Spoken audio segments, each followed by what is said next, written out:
Alright, so I'm going to go ahead and get started with real estate contracts. This is 12% of the state exam. Okay, so I'm going to start here with, this is kind of like the meat and potatoes of this chapter, right? Which are the essential elements of a valid real estate contract. Alright, the first is competent parties. Competent parties has two factors to it, right? It's kind of like void versus voidable, or it is void versus voidable. You want to know the INs. If the person is intoxicated or insane, the contract is void.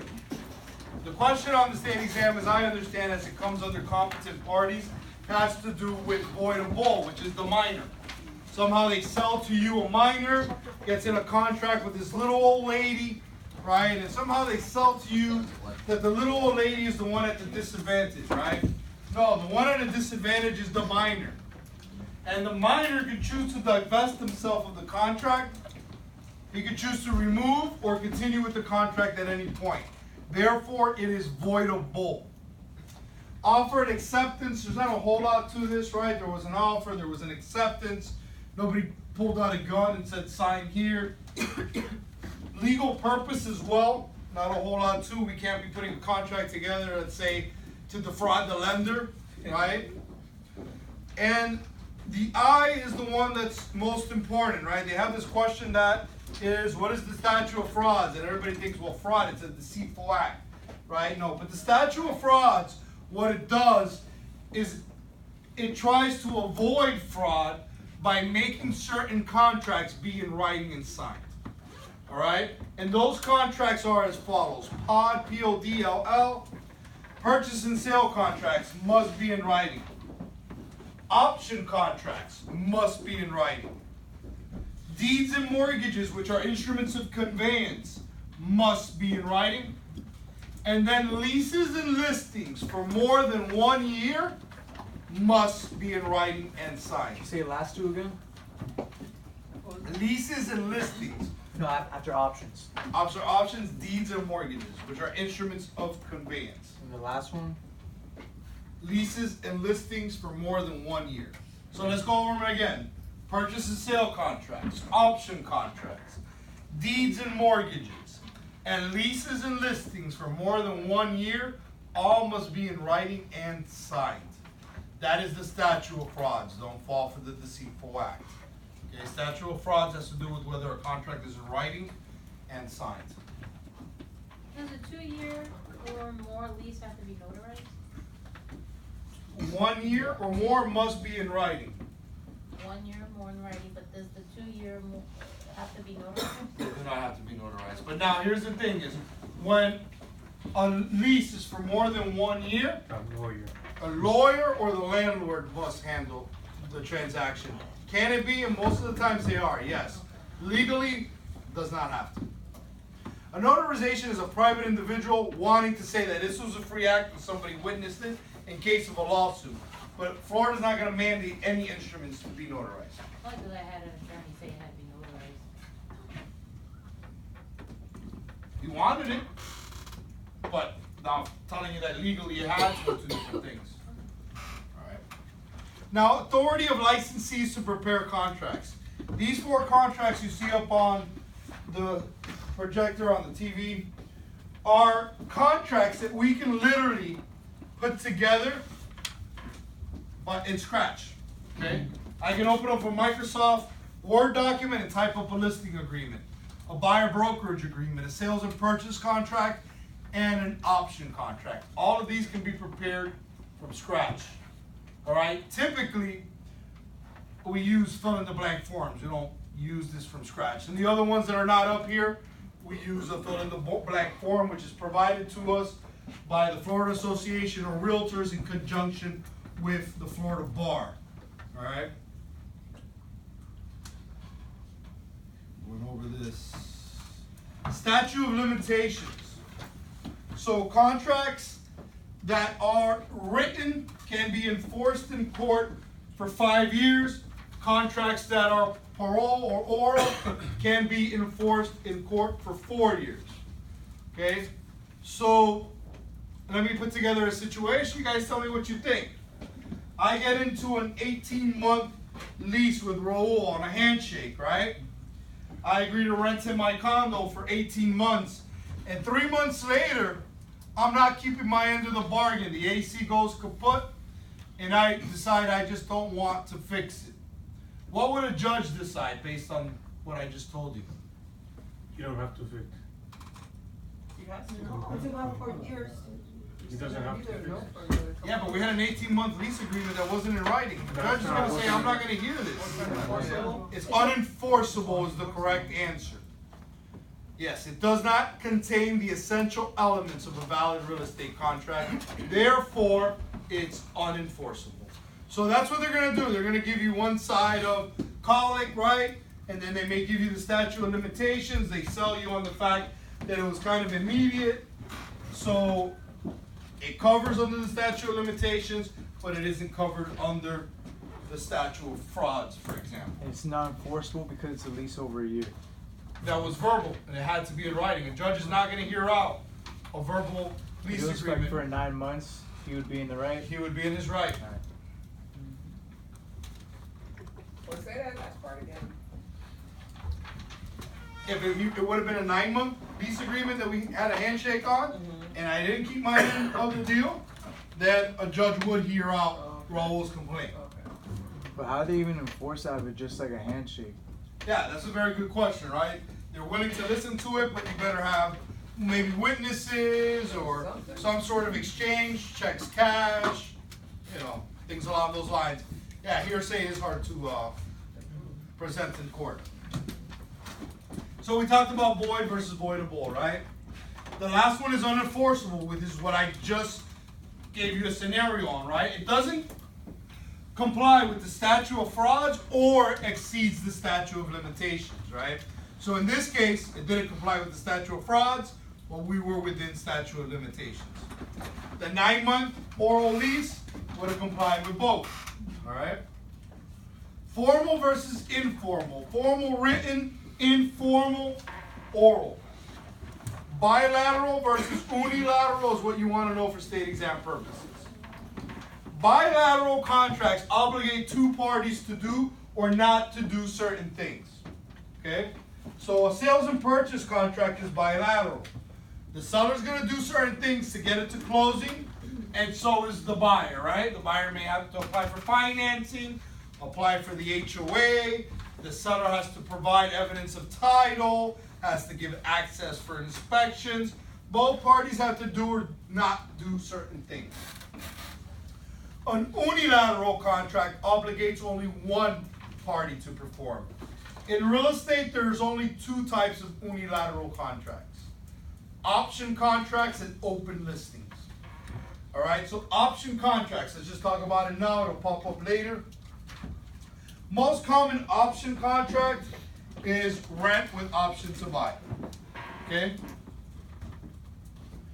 I have a tenant that I give the option during his 12-month lease to purchase the property off of me for $300,000. My tenant has no obligation and no point to exercise the option. But if he does, I'm obligated to sell him the property, right? Only one party has to perform. Once he takes up the option, then it turns bilateral, right? Now we're going into a sales and purchase. And open listings are unilateral because a seller can give these to a multitude of brokers. The brokers don't have to enter it into the MLS. They don't have to market the property. There's none of that within an open listing.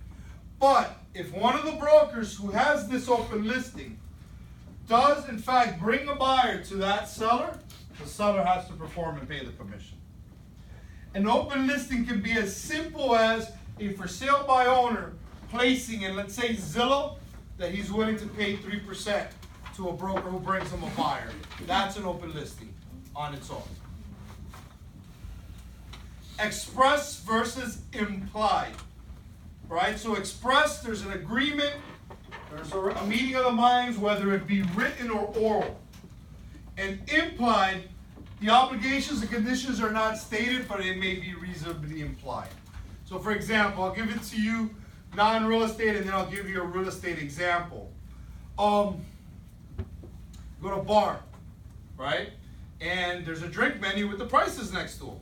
Well, that's express. You're ordering a rum and coke, it's $8. You go to a certain bar, maybe a nightclub, there is no drink menu. You order a rum and coke, whether it's $3 or it's $30, you're paying for it because you ordered it, right? It's implied that you're going to pay for that drink. Now, in real estate, I could give you an example where, let's say I'm working with some buyers and showing them properties in a particular subdivision. This is where they want to purchase. As I show them the 3 or 4 that are available, we wrap up the day. They're a bit discouraged. They found nothing they liked. We're leaving the community and we see a for sale by owner doing an open house. Okay? Well, they ask, what about that one? I'm like, well, let me find out. Okay? So I get out of the car. They jump out of the car behind me. I knock on the door. I introduce myself as a real estate agent. Tell them I'm working with these buyers. They let us in. It's implied that he knows I'm licensed and I have the buyers and he's going to pay me a commission if, in fact, they are interested in purchase the home. Now, what would have been better would have been for me to tell them to wait in the car and have gotten down and had spoken to this for sale by owner doing the open house that, hey, I want a minimum of 5%, and had discussed the situation at hand. Does that make sense? Express versus implied, right?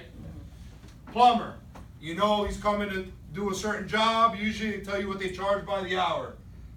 It's implied if you have maybe water coming out of everywhere and the plumber storms into your house and fixes the problem without discussing their prices, right? It would be implied you're going to pay them. You know he's a professional. There was no chance to talk about what he was going to charge because it was an emergency. And you knew he was a plumber. It doesn't work for free, right? Executory versus executed. A big mistake here used usually out on the field. I would call an agent who has the property active on the MLS and they tell me, no, I already have an executed contract. They don't have an executed contract. What they have is an executory contract. An executory contract is a contract that all the terms have not been satisfied, right? Like a sales and purchase, buyer still has to do things, seller still has to do things. Executed, how does the sales and purchase contract get executed based on what we learned today?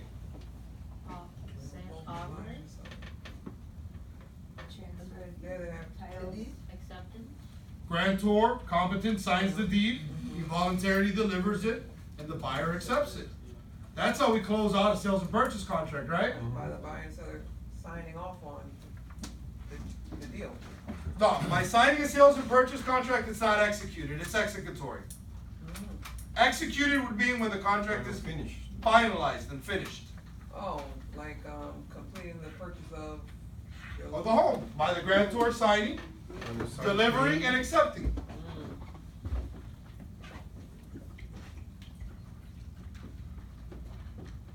Any questions on the term so far? Offeror, offeree. Just want you to understand that throughout the process of negotiations, the offeror and the offeree would switch hats. Very unlikely that they're going to come to a meeting of the minds right away. In the course of the sale of a home, who is the offeror originally? The one who's selling? The one who's selling, placing his house up for sale. An offeree may be made, and then they just go back and forth. It could be on price, it could be on closing date, inspection dates, etc. Want you to know that a counteroffer kills the terms of the original offer. So if I receive an offer from a buyer on my home and I counter it, I can't go back and say, hey, I'll take the original one. The moment it's countered, that's it. I have a question on counteroffers. It's like, yeah, you wanted to change the contract, basically. Yeah, once the contract, I've heard that question. Once the contract's executed, one of the parties wants to change the terms of the contract. How does that happen? Maybe you want, right? It's too late. Well, no, he's obligated to the contract. The only way you're gonna get that done is by the other party agreeing to it. Oh, yeah, it says both. Both parties need to agree. Once you have an executory contract with a buyer or seller, and one of the parties wants to change the terms, must be renegotiated. That other party does not have to accept any changes to that contract. Ways and offers terminated. I want you to know the W and the C. The other ones are kind of self-explanatory, but I want you to understand withdrawal by offer or award. That's what's hitting right now on the state. So, let me just go to the red slides for this. You guys read it so you can see how it kind of presents itself. You can only withdraw before it's accepted, right? If you're the So offer. it can be withdrawn at any point prior to acceptance is correct. So 74, just kind of read it to yourself so you can kind of see what you can expect to see and how withdrawal works. 24. Yeah.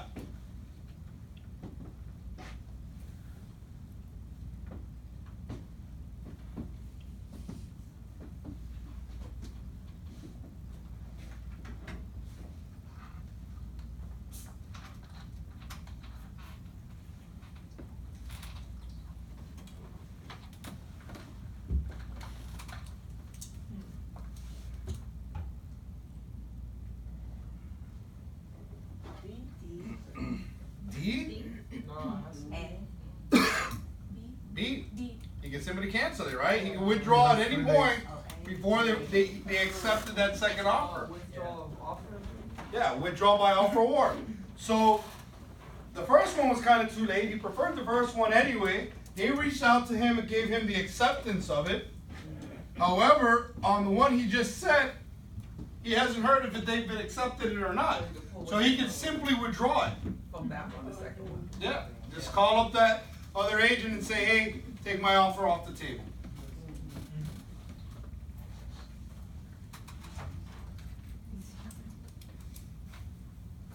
But once it's accepted, that's it. That's it. So if it's accepted, then you attempt, or you have to ask? Once it's accepted, then we're gonna talk about the remedies for breach in a minute. You lose the deposit, right? If you Yeah, lose his money. it could be. Maybe you have a finance contingency and you get your lender buddy to give you a BS denial letter. See it all the time. Maybe you're still within your inspection period. You pay an inspector, it comes in at $1. You know, they're always gonna find something. You know, you guys will learn the ins and outs of contracts. Here's the remedies for breach. The first one is specific performance. This is where you plead to a court of law to force the other party to do as they had promised, right? For example, seller backs out, doesn't want to sell his house. That actually happened on my very first deal. Buyer insisted he wanted the home, took it in front of a judge, and they forced the seller to sell the home. The next one is available only to the seller, liquid, the deposit. If there was valuable consideration given, then if there is a breach, the seller can make a claim for the liquid, for the deposit. Number 3, probably the best bet usually, because if you're tied up in one of these, you can't sell the house, for example, or buy another one. And that's rescission, where both parties just get restored to their original state and go on about their business. And lastly, you have compensatory damages, where you ask a court of law to compensate you for the extent of loss suffered, right? Whether it was the time you were off the market as a seller, or the time you were off the market searching for a home as a buyer, and you would plead for a court to be compensated for the extent of loss suffered. It's unliquid because the cash is not there. They're not referring to the deposit. Assignment and novation. I'm gonna tell you how novation pops up on the state exam. It's another one that's cross-chapter, right? The absence of the due on sale clause allows a buyer to assume the owner's mortgage. FHA and VA loans do not have due on sale clauses. When a mortgage is assumed, it happens under novation, meaning the party who qualified now for the new mortgage and took it over is solely responsible for the payment of that mortgage. So if I own a home, it's FHA, and you assume my mortgage, I'm not on the hook for the payment anymore. So you Right. have to go and get approved first. Well, yeah, you would have to be approved for the assumption of a mortgage. You can't go and assume a mortgage without assumption. VA loans used to happen where you didn't have to qualify, but then there was no novation, right? Where the person who allowed, the veteran who allowed even a non-veteran to assume his VA mortgage was still on the hook upon default. So novation is where the new party substitutes the other. Listing contracts can be oral, written, or implied. We know if they're for more than 1 year, they must be in writing. I want you to know when it comes to written listing agreements, they must have a definite expiration date, meaning they cannot have automatic renewal clauses. Okay? You can't say, if I show your home in the last 2 weeks of our listing 3 times, you have to give me another month. And furthermore, you want to know that you must return a copy to the seller of the listing within 24 hours. Now let's discuss the different types of listings, and I'm going to reference the red slides for one of these as well. We discussed open listings already, right? Unilateral, give it to a multitude of brokers, doesn't require the broker to do anything. Exclusive agency listing is where they hire one broker, but the seller reserves the right to sell it himself and not pay a commission. And then lastly, the exclusive right of sale listing agreement, no matter who sells it, You make it. the broker gets paid. So I'm going to show you how exclusive agency is hitting on the state exam, which was, what, 75, it was right below. Something along these lines. Again, I don't know them verbatim.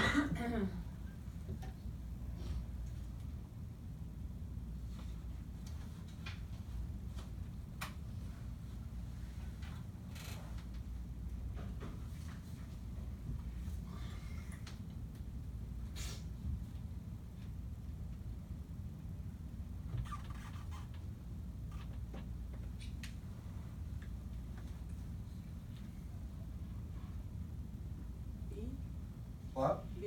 Wait. B is the correct answer. So if you've taken the state, you've seen this, right? Where what they're testing you on is the fact that, yeah, the seller reserves the right to sell it himself without the assistance of any other brokers, right? We're taking a test which is testing you on 475, 61J2.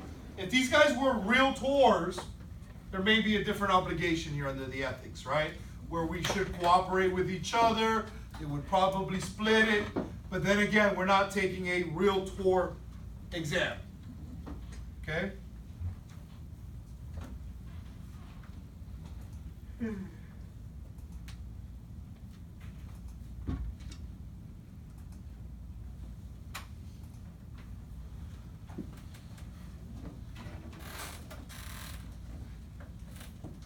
We talked about net listings. I showed you guys how to do the math, right? Option contracts, we talked about it, left something out. I want you to know that options are assignable and that if a licensee gets into an option contract, they must give substantial valuable consideration. You'll find that on the state exam. Repeat that, do what? If a licensee gets into an option contract with a member of the public, right, an option to buy your home, options are assignable, right? I can get into an option with the seller who doesn't want to list his home. Give me the option to buy your house for the next 6 months for $200,000. It's assignable. I find somebody for $220,000, I make the 20 grand. I sign the contract, right? Therefore, there were a lot of licensees abusing that by giving $100 as a deposit, and now they've changed the law for it to state that a licensee must give substantial valuable consideration. There's no number tied to that, it just must be substantial. More than $100. More than $100 is correct, yeah.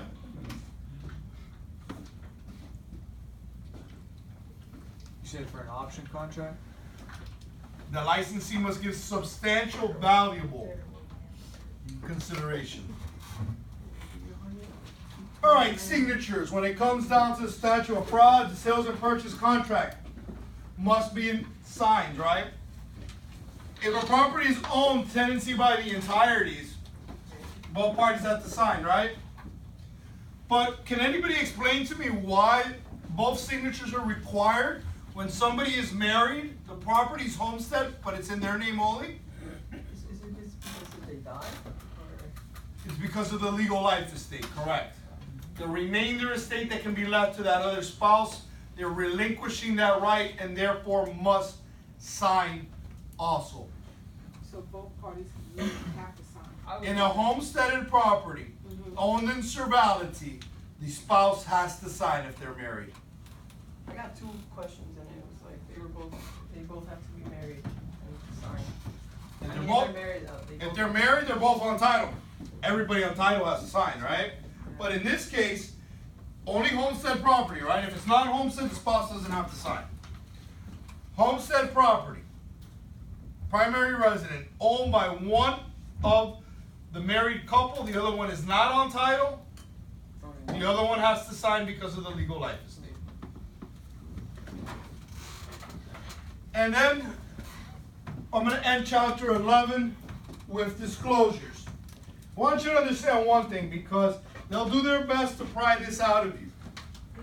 When it comes to disclosures, all you have to do is disclose. There's that one question with radon gas, that they find the house is full of radon, blah, blah, blah, and they make you feel like the seller has to fix it.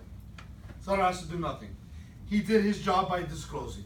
That's it, all right? So material defect disclosure. If there's a material defect with the property and you're aware of it, it must be placed here. The seller is the one that has the responsibility to disclose the material defects. You'll find that on the state exam. The responsibility lies with the seller. And this is the form it goes on, right? My house is a shack that's falling apart. Here's what's wrong with it. I don't have to fix it though. I'm letting you know what's wrong with it. And that's where the responsibility ends, okay? There's your radon gas. There might be radon gas. That's all there is to it. There's no having to repair the issue. Now with lead-based paint, there is one thing that has to be done here, right? And if the house is built prior to 1978, you need to disclose that there may be a presence of lead-based paint, because that's the type of paint they used prior to 78. The only thing that the seller has to do here is give the buyer 10 days to inspect for it. They must give the inspection period, and it must be 10 days. Now, one other thing pops up here. If the lead-based paint is disturbed, the contractor has to have a special license to disturb the lead-based paint. So if they're gonna remediate it, you can't just hire Juan, who's in front of Home Depot, to fix the issue, right? You need to hire somebody with a special license. Energy efficiency disclosure, FPI's lobbyist here. It's pretty much stating that you can upgrade your appliances, etc., to be more energy efficient. It's just kind of a brochure given within the contract. HOA, Homeowners Association disclosure. So we talked about condos, right? When it comes to HOA, same 3-day period. That 3-day period cannot be waived by the buyer. They must give them a 3-day right of rescission period to look over the restricted covenants, right? What are the rules with the HOA? You say if it's new, 15? Yeah, No, HOAs is 3 days on the, for all HOAs. Condos and HOAs are completely different. A condo association and a homeowners association function slightly differently. So the condo is 15 days. New, 3 days resale. If you're buying an HOA, it's a brand new HOA that's being developed, 3 days. Property tax disclosure. Don't base what you're gonna be paying in property taxes off of what I currently pay. You're going to get reassessed. This kicked in somewhere like in '05, because I've been doing this since '01. I remember selling a house that had $1,200 in taxes and getting a buyer calling bitching a year later of why he was paying $5,000 now, right? So don't base your property taxes on mine. And lastly, the building code violation. This is one that you do have to do a certain thing. So you converted your terrace into a family room. You notify the potential buyer of the fact that you didn't pull permits and there's a building code violation. When you close on the property, your next step is to go to the building department and give the name and address to the new buyer, to the building department, and let them know that this guy now inherited your house with a building code violation. So you pretty much have to go snitch on the new buyer. Alright? Or the buyer has, you could make arrangements or some kind of contingency for the buyer to bring it back to what it should be. Sure, he's gonna have to do that because once you go and snitch, the building department will make sure that he's gonna bring it back to where it should have been originally. So I just want you guys to know that within 5 days after closing, if not, you can be held civilly responsible as the seller. So wait a minute, so question, I have a neighbor of mine, they converted the garage, right? So an efficiency, you didn't have it?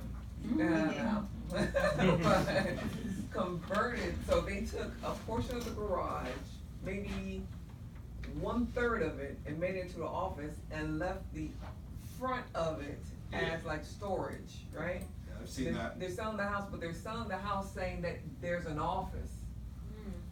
So I'm like, That office number one is not legal. Maybe they did bring up the floor and pull the permits. And the city allowed them to keep the other portion as a storage with the garage door. but for that. Probably highly unlikely.